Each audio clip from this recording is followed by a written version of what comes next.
நீதிமொழிகள் அதிகாரம் 15. மெதுவான பிரதியுத்தரம் உக்கிரத்தை மாற்றும், கடுஞ்சொற்களோ கோபத்தை எழுப்பும். ஞானிகளின் நாவு அறிவை உபயோகப்படுத்தும், மூடரின் வாயோ புத்தியீனத்தை கக்கும். கர்த்தரின் கண்கள் எவ்விடத்திலுமிருந்து நல்லோரையும் தீயோரையும் நோக்கிப் பார்க்கிறது. ஆரோக்கியமுள்ள நாவு ஜீவவிருட்சம், நாவின் மாறுபாடோ ஆவியை நொறுக்கும். மூடன் தன் தகப்பன் புத்தியை அலட்சியம் பண்ணுகிறான், கடிந்து கொள்ளுதலை கவனித்து நடக்கிறவனோ விவேகி. நீதிமானுடைய வீட்டில் அதிக பொக்கிஷமுண்டு, துன்மார்க்கனுடைய வருமானத்திலோ துன்பமுண்டு. ஞானிகளின் உதடுகள் அறிவை இறைக்கும், மூடரின் இருதயமோ அப்படியல்ல. துன்மார்க்கருடைய பலி கர்த்தருக்கு அருவருப்பானது, செம்மையானவர்களின் ஜெபமோ அவருக்கு பிரியம். துன்மார்க்கனுடைய வழி கர்த்தருக்கு அருவருப்பானது, நீதியை பின்பற்றுகிறவனையோ அவர் நேசிக்கிறார். வழியை விட்டு விலகுகிறவனுக்கு புத்திமதி விசனமாயிருக்கும், கடிந்து கொள்ளுதலை வெறுக்கிறவன் சாவான். பாதாளமும் அழிவும் கர்த்தரின் பார்வைக்கு பிரத்தியட்சமாயிருக்க, மனுபுத்திரருடைய இருதயம் அதிக பிரத்தியட்சமாயிருக்குமல்லவோ. பரியாசக்காரன் தன்னை கடிந்து கொள்ளுகிறவனை நேசியான், ஞானவான்களிடத்தில் போகவுமாட்டான். மனமகிழ்ச்சி முகமலர்ச்சியை தரும், மனோதுக்கத்தினாலே ஆவி முறிந்துபோம்.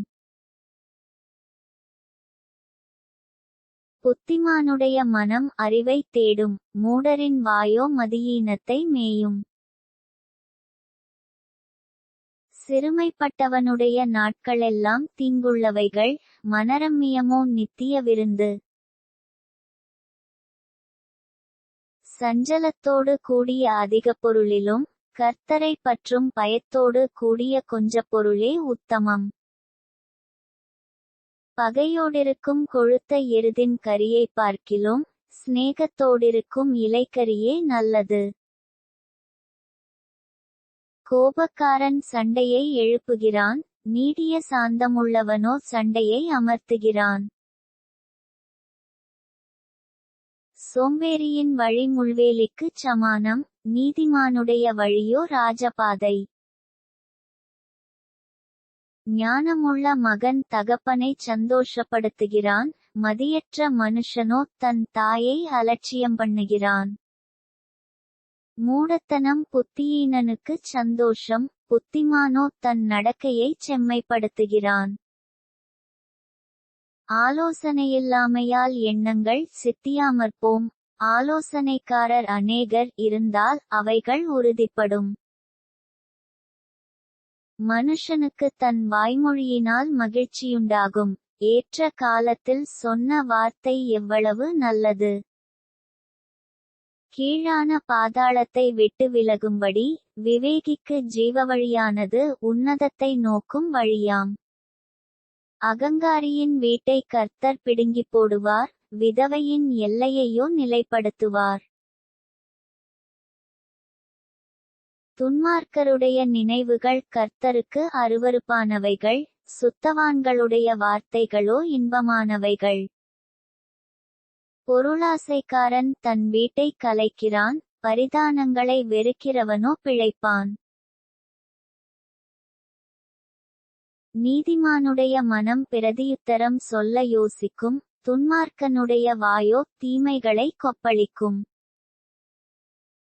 துன்மார்க்கருக்கு கர்த்தர் தூரமாயிருக்கிறார், நீதிமான்களின் ஜெபத்தையோ கேட்கிறார். கண்களின் ஒளி இருதயத்தை பூரிப்பாக்கும், நற்செய்தி எலும்புகளை புஷ்டியாக்கும்.